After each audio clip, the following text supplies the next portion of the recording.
Hi there. This is Andre Darmanin from Urban Equity Consulting and the co-host of Global Conversations. Today, I actually have my guest, my co-host. It's been a while since I've seen her. So, welcome, Priya. It's nice to see you again, and glad you're able to join us and actually lead the conversation today. Thank you. It's nice to be back. Yeah, I didn't want to put you on the spot, but hey, it is what it is, and I'm glad that you're part of this conversation.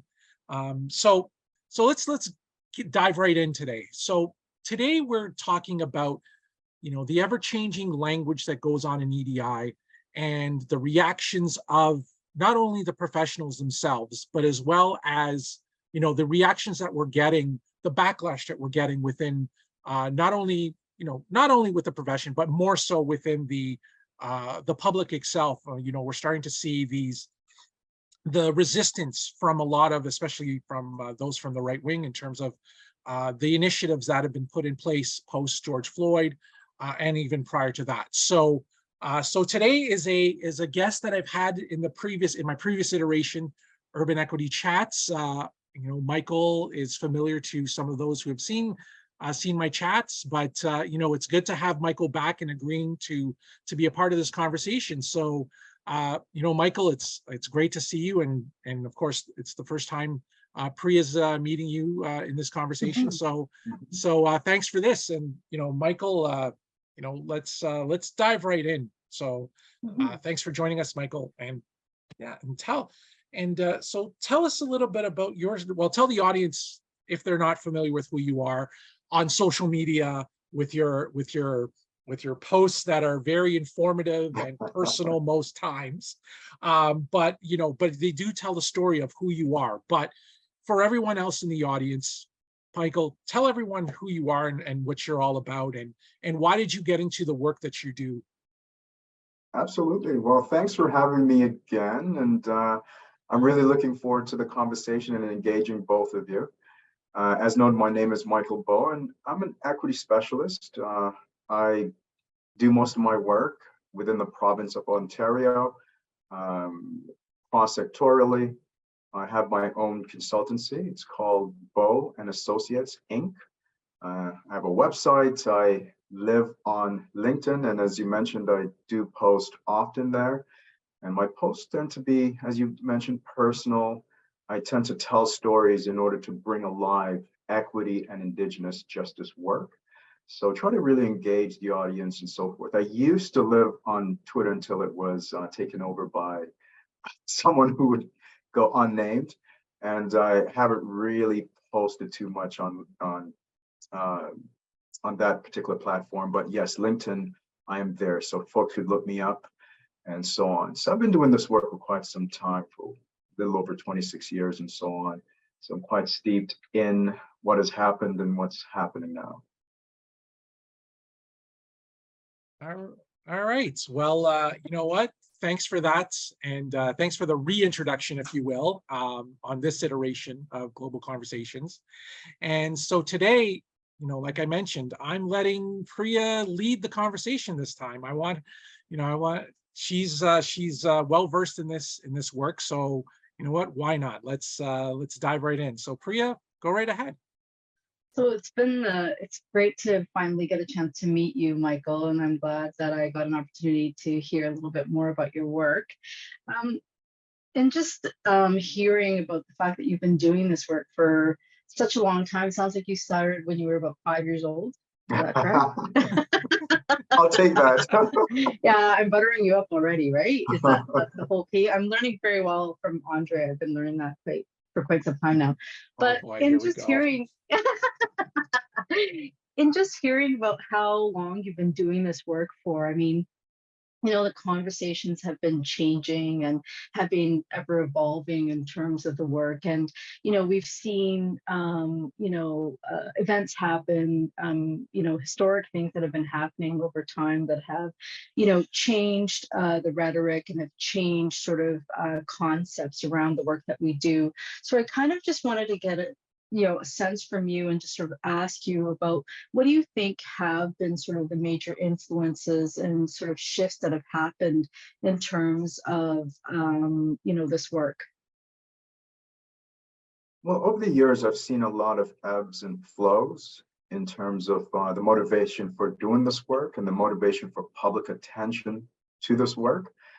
And I've seen it come in to flow and then flow out of the public awareness and public dialogue. And what comes to mind is the Rodney King beating, for example, in the 1990s. And that happened, and there was a confluence of ideas and people, and from politicians to various folks in the public and corporate sectors, talking about we need to do something for Black youth in particular and Indigenous youth in general, in all their intersecting identities and so forth. When Rodney King was beaten up brutally by the police, a couple of windows were broken downtown Toronto in our main shopping district, and all of a sudden the government pushed a lot of money into youth programming, particularly towards Black and Indigenous youth. Then the spotlight of the media shifted and went away. And then folks were asking, why is there programs that are specific to Black and Indigenous youth? Why shouldn't it be all youth? And what happened was those programs were taken away or opened up. And then Black and Indigenous youth, I'm thinking about Joy, Jobs and Terry Youth in particular, which was geared towards those two populations, they no longer had the focus. So what happened, Jobs and Terry Youth provided a subsidy to employers to hire Black and Indigenous youth. And first come, first serve with those subsidies. And if you bring in an employer along with that, you get first access. Basically, youth who weren't Black and Indigenous would begin to job search, say in May, June, while other youth started February.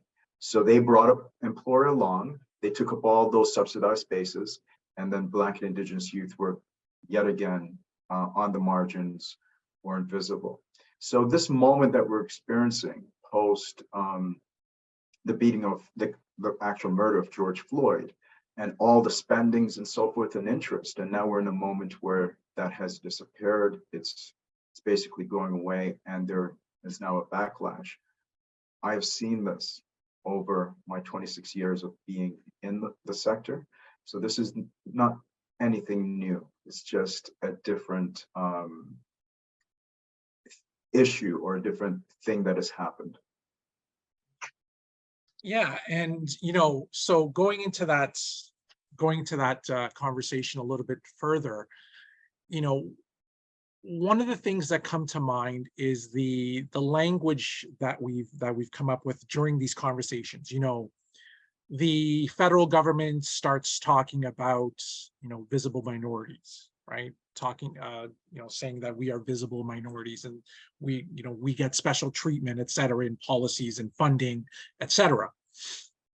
Then we start going, I'm not sure in terms of timing, maybe you can, either one of you can clarify, but then we start talking about the non-government terms of BIPOC, right? Black, Indigenous, people of color.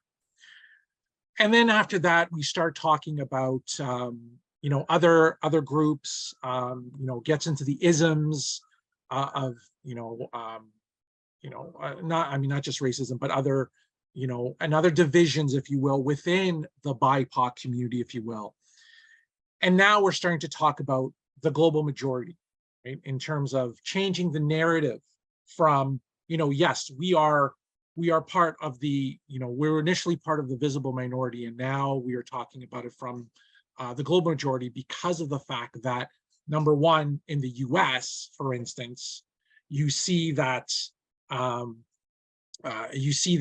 it's going to be majority, as they say, majority minority within the next few years, and then Canada will follow suit.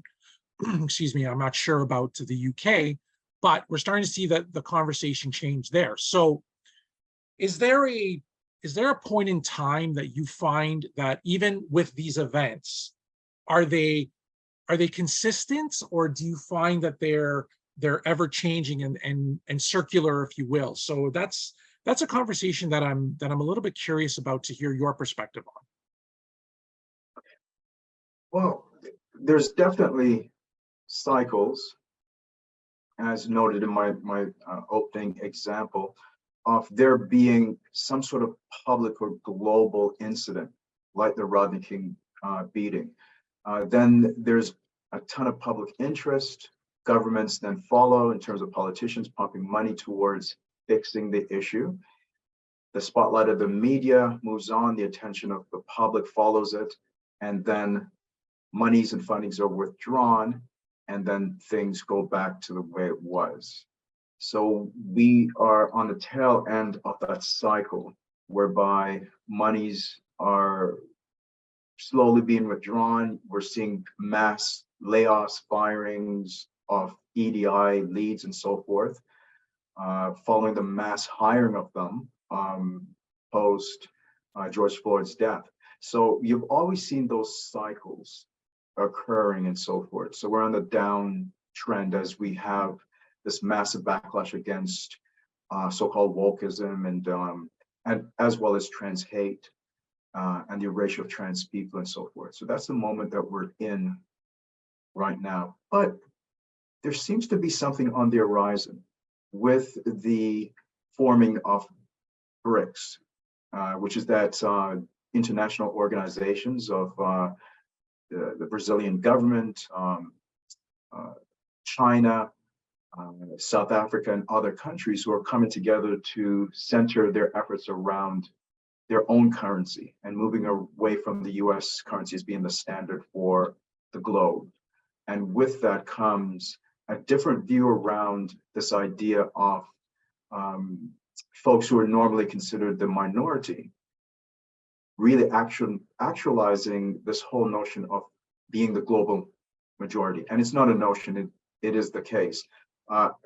You know, India just became the most populous country in the world at 1.4 billion, followed closely by China and then by Africa. Africa has what, 1.3 billion people on that particular continent, what, 2,000 languages. It just goes on and on in terms of variety and complexities of what we now call the global majority. And it's beyond a notion, it is what it is. So I think that now is shaping things differently and might not cycle around, but actually start a new process whereby folks are saying, okay, we want control over our own economies and our own lives and so forth, and is forming new structures. So I don't know where that is going to go, but right now, as banks in the United States are going in foreclosure or dissolving and so forth, or at least needing rescuing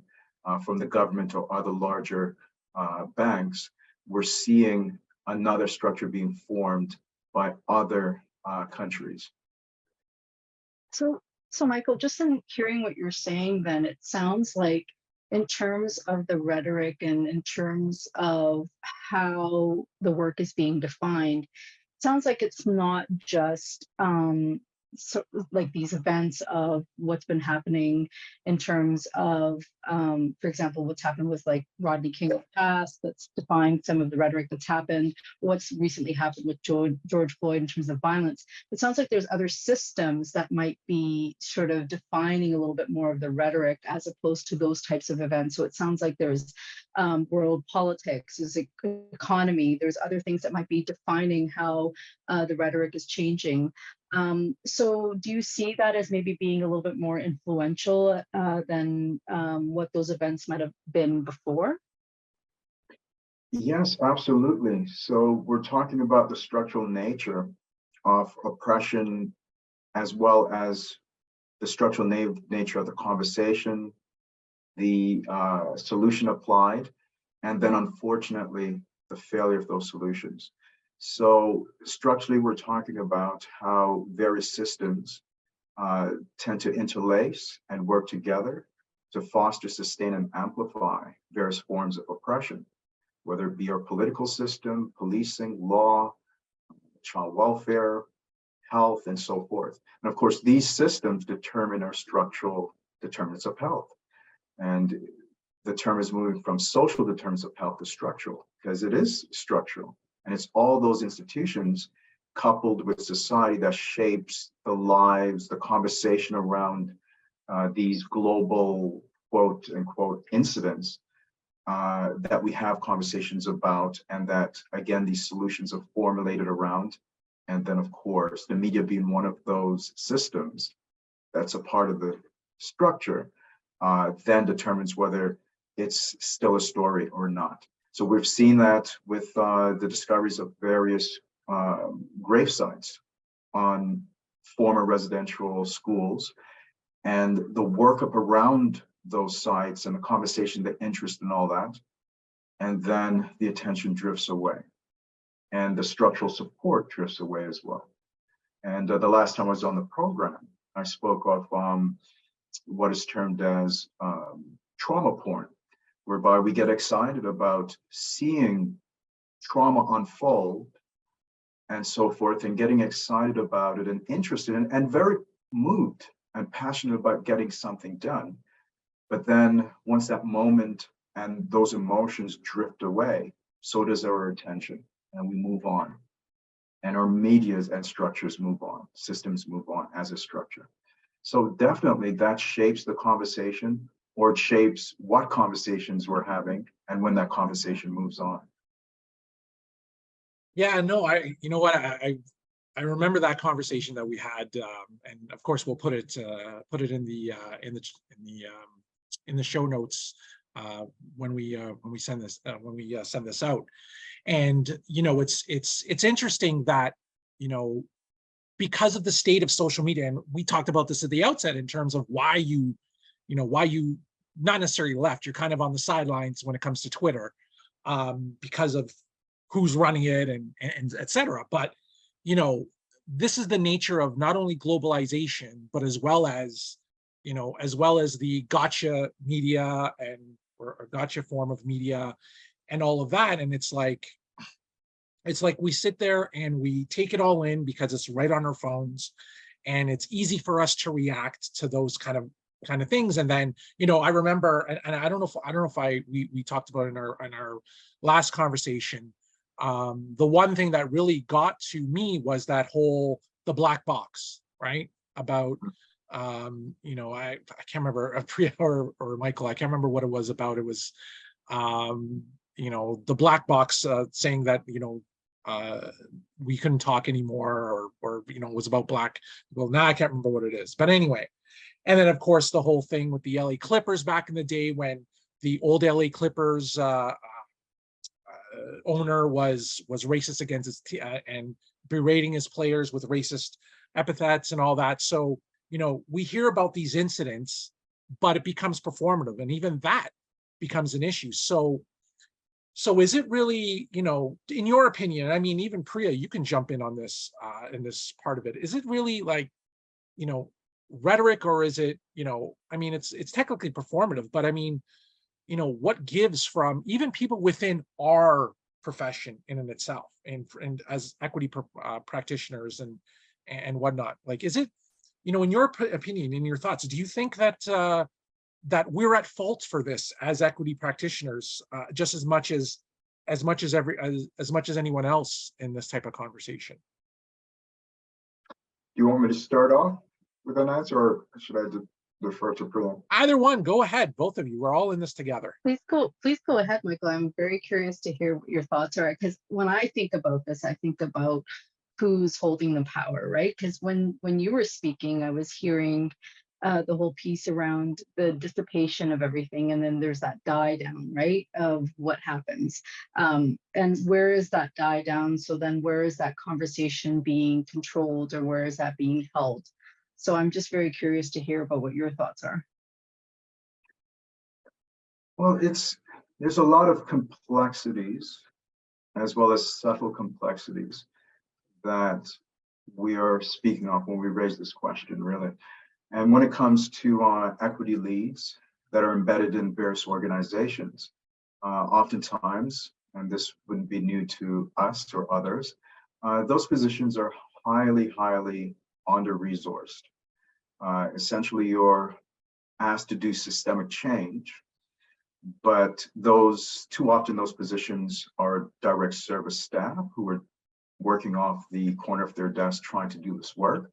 And when it is a formal position within an organization, it's at the middle management level, as opposed to being at the executive level, whereby change can truly be tackled.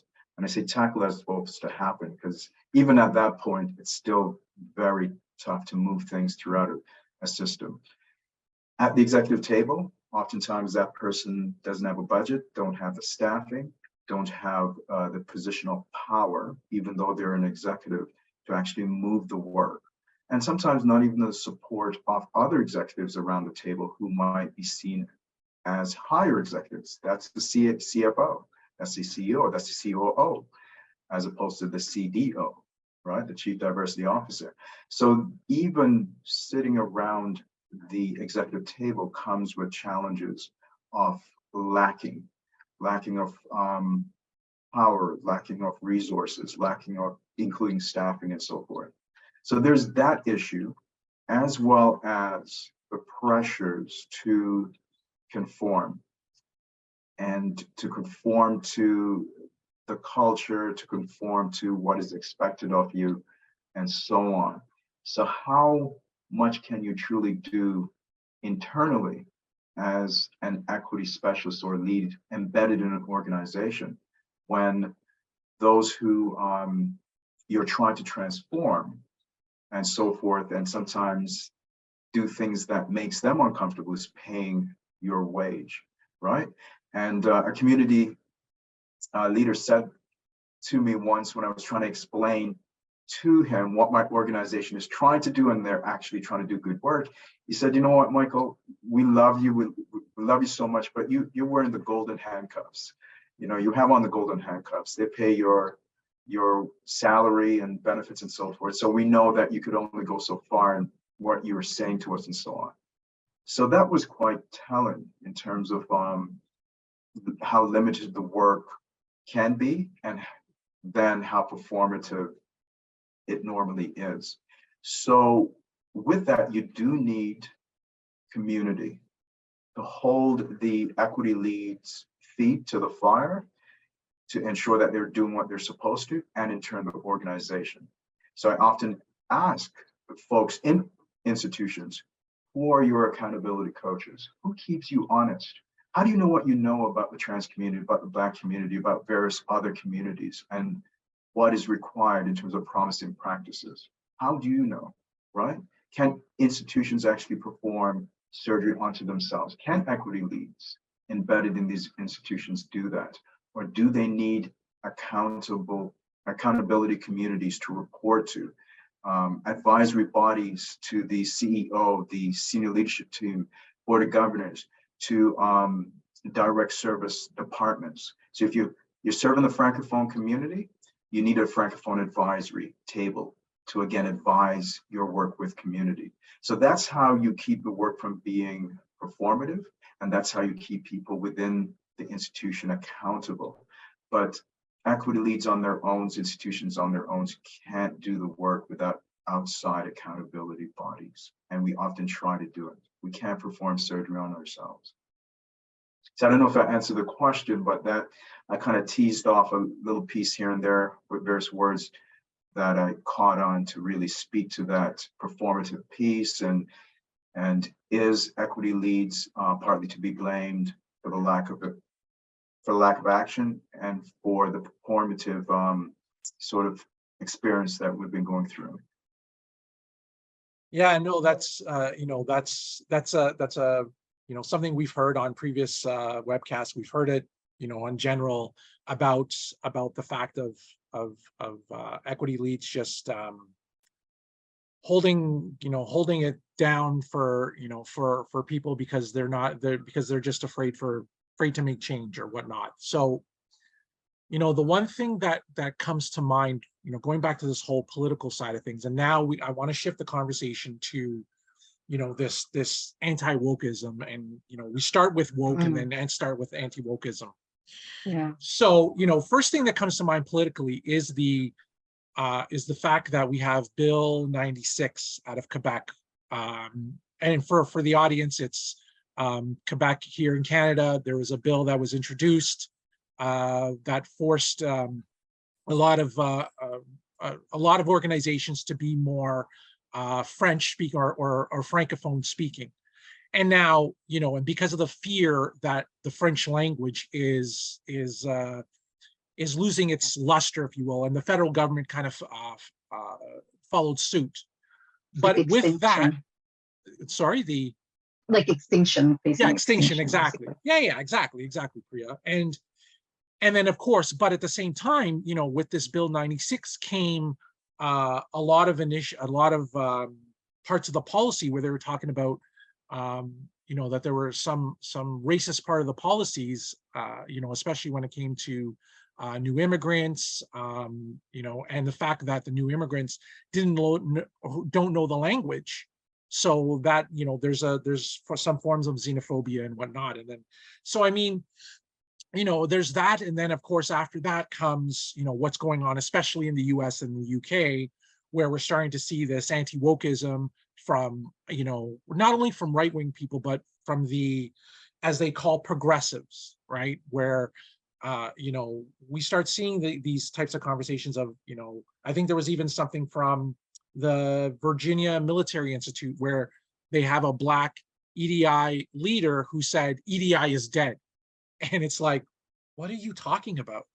Right. So, I mean, from your experience, we talked about at the outset in terms of, we're starting to see a shift where a lot of organizations are pulling their funding for EDI, laying off and not giving attention to EDI. What are your thoughts when you start to see this type of conversation happen in the US and abroad, and even now it's kind of seeping into Canada? So what are your thoughts on that? So those two massive chunks. So what I'll do is address the legislation that you referred to in Quebec very quickly, and then move on to the larger context that we're experiencing in terms of the so-called anti-wokeness movement and the erasure of trans people, because that's what it is. When it comes to the legislation introduced in Quebec, definitely we must acknowledge that the Francophone community is an equity-seeking community within Canada and other places on the planet where they exist outside of majority countries where it's Francophone or French. So definitely here in Canada, we do need to protect French language in the Francophone community. And of course, those who speak French and are part of the Francophone community, it's a whole experience of being Francophone. It's beyond just the language. It's your entire identity. It's the language in which you dream, you form jokes and all those pieces that makes someone's identity whole in terms of that. And of course, there are folks who are Francophone that are from different racialized identity, faiths, and all those pieces.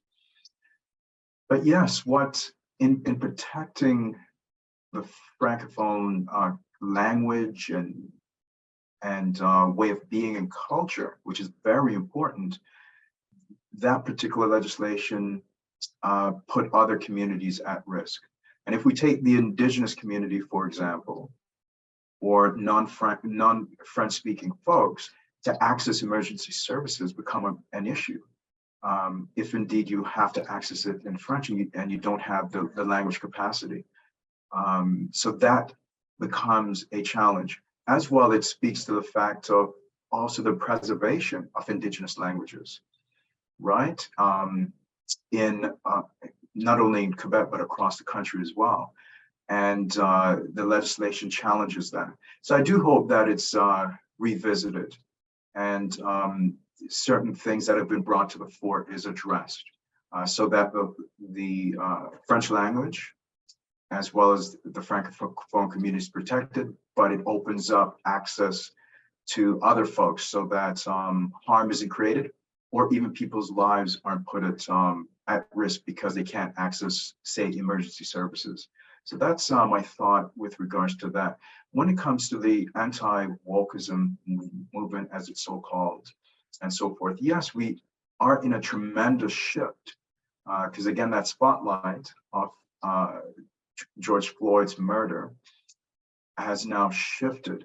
And what I think is happening is a confluence of the mental health crisis that is happening across various communities, across the planet, within organizations, locally and abroad. So there's that happening.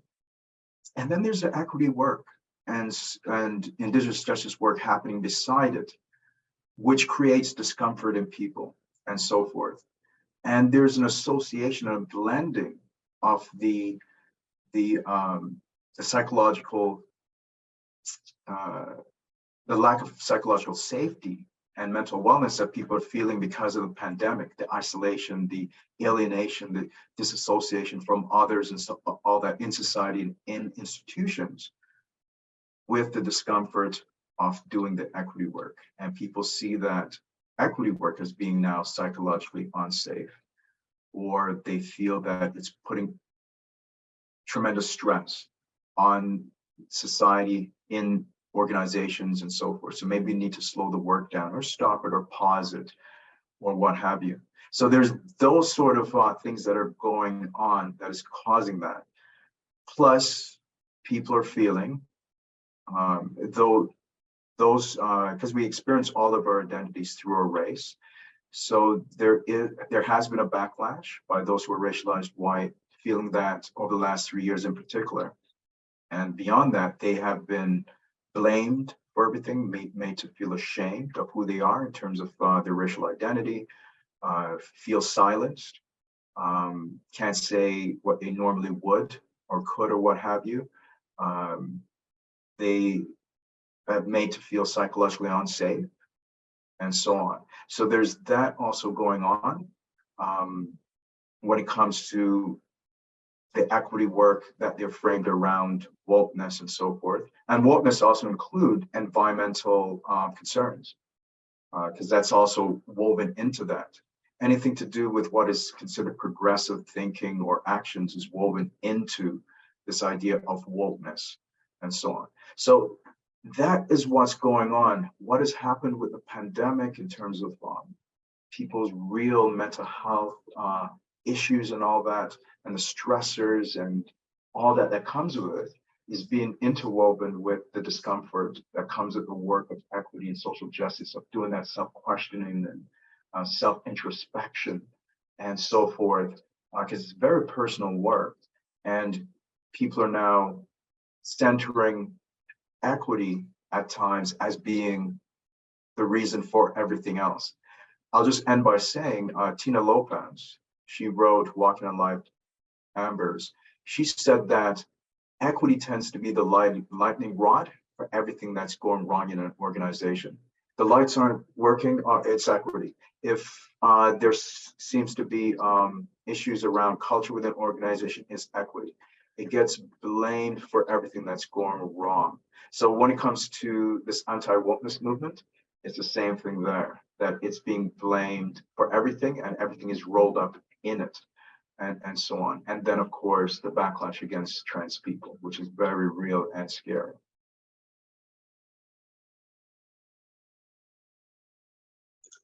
Sorry, I'm trying to find my unmute button. So it sounds like when I'm hearing you speak, it's really so much more complex than I think what meets the eye at first, or when you hear about it. Because I think when people have been talking about it, it seems so simple to people. They think, oh, it's just one event, or it's just a couple of things that have happened, especially during the pandemic, thinking that those are the events that have really shifted how people have spoken about these things, or spoken about DEI, or spoken about the work, or have, changed how we use certain terms, or how terms have evolved, when actually it sounds like there's just so much more complexity. You have to, look at things more, step back and look at the entirety of what's really been going on from so many different levels, as opposed to just saying, well, that is what we can pinpoint as being the real sort of space as to where things have been happening and how things have been sort of evolving. So I guess just to sort of, in that sort of line, then, we talked about the anti-wokeness piece, which I think is, a really big piece that is happening, and I think has been really, come to the forefront. And I think, as much as there's been that strength and that movement around, the DEI work, or having that evolution in terms of sort of the terms that, have been evolving in terms of BIPOC, and where those sorts of terms have been going. There's also been the other side that we've been speaking about in terms of the other extreme of the anti-woke and all of that, and that momentum that's been kind of happening. So I guess what I want to ask you is, where do you see all of that going from here? Because there is so much momentum happening. There's so much synergy that's going on both sides. Where do you see it kind of going from here in terms of the work and all of that? I think language always and has always transformed to try to capture the nuances and meaning of what we're seeing, what we're experiencing, what we're trying to label. Because all language is, and I'll center out English, for example, is the compression, this wind compression of our throats to make sounds that retract into words, then we put into sentences. And through that, then we label everything around us, including ourselves. We give ourselves various labels, whether it be on the lines of gender expression, sexual orientation, racial identity, culture and ethnicity, and so forth. So it's all made up, just based on ear pressure that creates language. So with that, we're continually recreating, reimagining language to capture our current situation, our current understanding of our experiences and all that. So language will always, transform. With that said, language can also be co-opted, like wokeness, or the term woke, because it really came from a place of safety when Black folk weren't sure what their experiences might be in a particular town or city or state. So basically, it was really saying, hey, to be safe, don't go here. Here is safe. Take this road, and so forth. So it's to keep awake, keep woke when you're traveling through these areas that you don't know, and folks are informing you how to keep safe. Now, of course, it has taken on a life on its own. It has been co-opted and then changed to mean something that it doesn't. So language could also be co-opted. I also think of Josiah Henson, who a book was written about in terms of the, Uncle Tom's Cabin and so forth, and how his life, that word was actually, Uncle Tom was once a positive term, if you will, had positive associations, because Josiah Henson basically got his freedom from down south, made his way up into Canada, established himself in Tristan, Ontario, went back and brought other enslaved Africans to Tristan, Ontario, established a school for everyone, regardless of their identity in that community.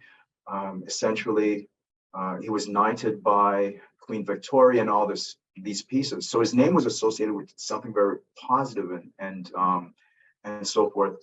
And then it was co-opted once more to mean something very bad, something that is, that we as Black folk don't want to associate with. So language, words, terms has always been co-opted and then changed and turned against the folks who use it as something positive and as something enduring or a point of safety. So we have also created words to try to identify ourselves or around coalition. For example, BIPOC was created by Black, Indigenous folks from various American communities. I'm trying not to say people of color because we have to problematize that as well. But it was created as a point of coalition and so on, to kind of say, how could we group together to sort of work against white supremacy and so forth. However, it's problematic because it's really pulling together the experiences of African descent with the indigenous experience, with a whole group of folks, people of color, people of various Asian identities and all their complexities and cultures and richness and so forth. So that has to be problematized as well. Plus, we're not people of color. We're not just colors. So even that term that we pull together to as a point of coalition can also be problematized and rethought. But yeah, we're trying to, as human beings, with this thing we created as language, to capture again who we are, our experiences, and we tether labels to ourselves. And the bad part of that is we tell people, you're in that label, you're in that gender label or racial label or whatever, don't get out because you're in there. And if you try to do something that is not in relation to that particular label, that's when we jump on you. What? You're a girl. What do you mean you want to play football or box? No, no, no. Get back in your category. Get back in your label. Mm-hmm. So it gets associated then with behaviors, and then, you know, and then we make those assumptions, and so it sounds like it becomes a bit of a slippery slope, or it can become very problematic in those sorts of ways as well. It's language then becomes just so much more powerful. And I think that's one thing that I'm really, you know, learning a little bit more and more about. And I think this podcast especially has really opened a lot more about that piece for me. I've always been very mindful about language and about labels and all of that, but this really, especially when you're reading, especially when you're hearing, and you hear these new terms that have been coined by people, and you think about it and you think, wow, this is like really interesting, and it gets you thinking, and you think, you know, there's always this sort of sense of stepping around, well, you know, is this the right term to kind of use? And especially when you're doing this kind of work, you're always kind of concerned that, you know, am I going to be, is this, you know, is this okay? And then who's defining this? Who's saying that this is an okay term to use? And especially when you're working in different sectors, right? Like there's always that piece of, okay, well, this is the term that we use. And then, you know, somebody looks at you in a meeting and thinking, you get that face. Yeah.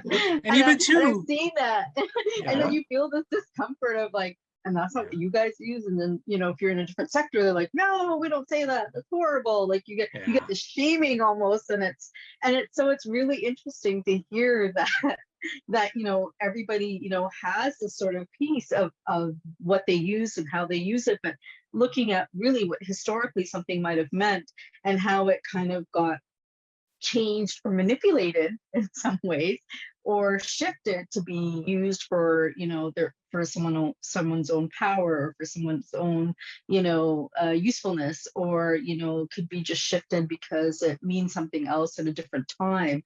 And so I think that's what's really, you know, interesting. That I know, I'll be honest, as somebody who, you know, does the work, and, you know, feeling really uncomfortable and not sure sometimes about what to use and where to step. And then, you know, I already get told what I need to use, but sometimes you feel really uncomfortable and you may challenge that, but then it's kind of like that's just sort of set in stone, and that's what you just use and you move forward. But being in circles and hearing these different terms and thinking, you know, like, I know, you know, we use global majority, and people being like, yeah, how can you say that? Or, you know, people have said BIPOC, and, you know, and that's what we're just going to go with, and just hearing the evolution. And you can't just say that it's just, well, it's just language, you know, you can't, like, it's such a difficult thing. So I found this podcast particularly to be quite riveting for me. Yeah. And also too, I want to add, it's like, you know, the conversation has shifted, you know, basically everything is cyclical. Like, I mean, even the conversation when we started, not the conversation, but conversations in general, when we start to talk about, you know, equity deserving, equity seeking, equity impacted. And then I saw another term a few months ago, equity denied. So even that circle becomes, you know, problematic. And this is the whole thing. And before we end this conversation, it's, what I've learned from you and what I've learned from this conversation from all of us is that it depends, right? It depends on the circles that we're in. It depends on the nature of the conversation, and also at the same time, everything is cyclical, and that's something that really struck me. Listening to you, Michael. In terms of not only the conversation that we had in the summer, I believe it was in the summer last year, but even now, I mean, this is something that we're starting to see, and this is, these are the conversations that we have in as practitioners in this work. And so it's just, for us, it's just like we need to go with the flow. And if some people get, it's not necessarily people being offended, it's more, how do we accommodate the situation? How do we accommodate the people that are there? So, any last words before we sign off today? Yeah, I think just to dovetail of what you just noted, I think when it comes to how people choose to label themselves, definitely we should honor that and go with that. And then there are certain words that we need to jettison from our lexicon, like the word guy, that's offensive to trans people. Like, I feel so crazy today. That has led to a lot of women not being believed that they've experienced sexual violence.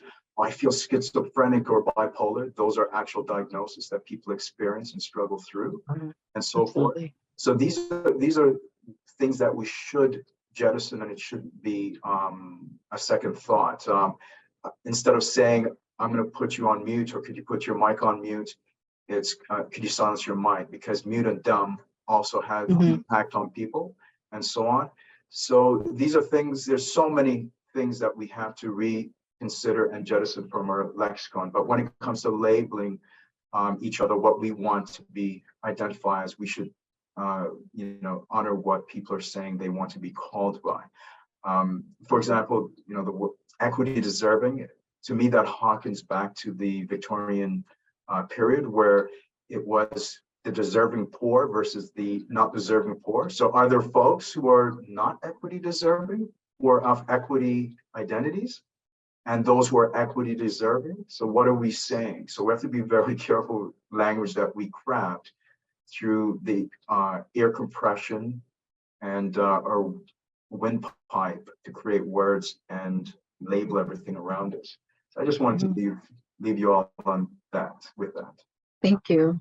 The last thing that I just wanted to do before we sign off was just to make sure that our audience that are going to be listening, just where they can reach you and how they can reach you if they wanted to get a hold of you. They could reach me through Michael at boweandassociates.ca, or through LinkedIn. So just Google my name, Michael, A-E-L, Bowe, B-O-W-E. And you could reach me through Twitter. I even forgot about it because I'm really on it. You don't use it. Or you could, so you can email me, reach me through various social media, or visit my website. Okay. Well, great. It was wonderful to have you, and it was a great conversation. And like I said, I'm a lifelong learner, and I find this podcast a really good place for me to learn and also recognize some of the places where I can do better and be better. So thank you so much for that. Okay. Thank you for having me. I appreciate you both. All right. Thanks, Michael. It was great having you. And until next time, please visit my website to see previous episodes, youtube.com @urbanequity416, or you can reach me on LinkedIn, Twitter, Facebook under Urban Equity Consulting. Thanks very much, and looking forward to seeing you next time. Bye-bye.